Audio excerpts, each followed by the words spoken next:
আসমান ভেদ করে উঠে হাজির জিন্দাবাদ।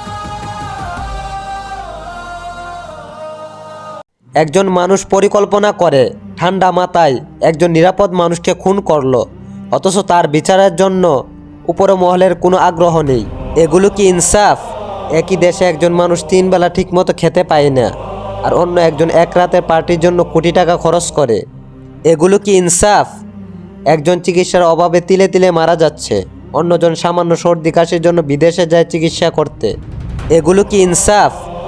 দুর্নীতিবাজ ব্যক্তিকে সমাজে সম্মান দেওয়া হয়, অথচ গরিব খেটে খাওয়া শ্রমিককে মানুষ হিসেবে গণ্য করা হয় না। এগুলো কি ইনসাফ? যে জনগণকে বলা হয় সকল ক্ষমতার উৎস, ক্ষমতায় গেলে সেই জনগণকে বিনা দোষে গুলি করে মারা হয়। এগুলো কি ইনসাফ? আমরা বলি দেশ উন্নত হয়ে গেছে, অথচ লাখ লাখ মানুষ আজও 3 বেলা ঠিকমতো খেতে পারে না, আর লাখ লাখ মানুষ জীবন চালাতে ঋণ নিয়ে রাতের ঘুম হারিয়েছে। এগুলো কি ইনসাফ? স্বাস্থ্য ব্যবস্থা উন্নত বলা হয়, অথচ হাসপাতালে বিছানা নেই, চিকিৎসা নেই, মানুষ মারা যাচ্ছে। আর বড় ব্যবসায়ী ও প্রভাবশালী কোটি টাকা খরচ করে বিদেশে চিকিৎসা করায়। এগুলো কি ইনসাফ? আইন শৃঙ্খলা ঠিক আছে বলা হয়, অথচ ক্ষমতাশালীরা চুরি, লুট, দুর্নীতি করে নির্বিঘ্নে দেশ ছেড়ে চলে যায়। সাধারণ মানুষ শুধু ভয়ে চুপ করে থাকে। এগুলো কি ইনসাফ? আমরা বলি প্রযুক্তি এগিয়েছে, অথচ গ্রামের মানুষ আজও নেটওয়ার্ক, বই আর শিক্ষার সুযোগ থেকে বঞ্চিত। এগুলো কি ইনসাফ? রাস্তার শিশুরা খালি পেটে ঘুমায়, আর শহরে বিলাসবহুল রেস্টুরেন্টে কোটি টাকার খাবার নষ্ট হয়। এগুলো কি ইনসাফ?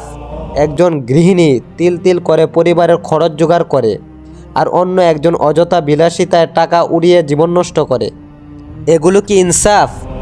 দেশের সম্পদ সমানভাবে বন্টন হয় না, ক্ষমতাধর আর ধনীরাই সব সুবিধা ভোগ করে, সাধারণ মানুষের কষ্টের কোনো মূল্য নেই। এগুলো কি ইনসাফ?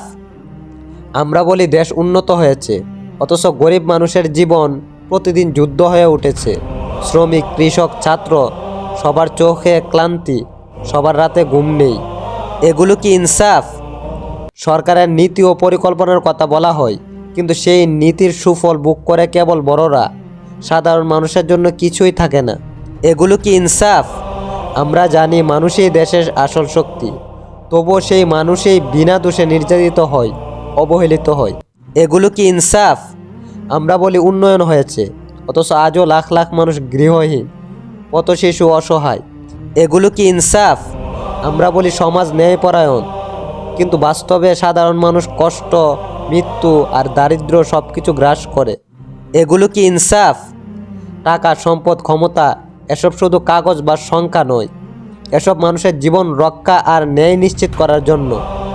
ইনসাফ না থাকলে কোনো অর্থনীতি, কোনো উন্নয়ন মানুষের কাজে আসে না। আমার ভাই হাদি যে ইনসাফের কথা বলেছেন, সেটা কোনো স্লোগান নয়, সেটা দায়িত্ব, আমাদের সকলের দায়িত্ব। একটা কথা সবসময় মনে রাখবেন, আপনার পায়ের নিচের মাটি আপনাকেই শক্ত করতে হবে, অন্য কেউ এসে করে দেবে না।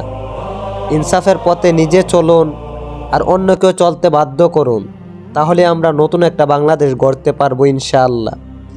আপনি কি শুধু নিজের জন্য বাঁচবেন, নাকি ইনসাফের জন্য দাঁড়াবেন? কমেন্টে বলে যান। আমাদের সকলের উচিত অর্থনৈতিক বিষয়ে প্রাথমিক জ্ঞান রাখা, আর এই অর্থনৈতিক জ্ঞান বাড়াতে আমাদের পাশেই থাকুন। নতুন হলে আমাদের চ্যানেলটি সাবস্ক্রাইব করুন, লাইক করুন, কমেন্ট করুন, আর বন্ধুদের সাথে শেয়ার করতে ভুলবেন না।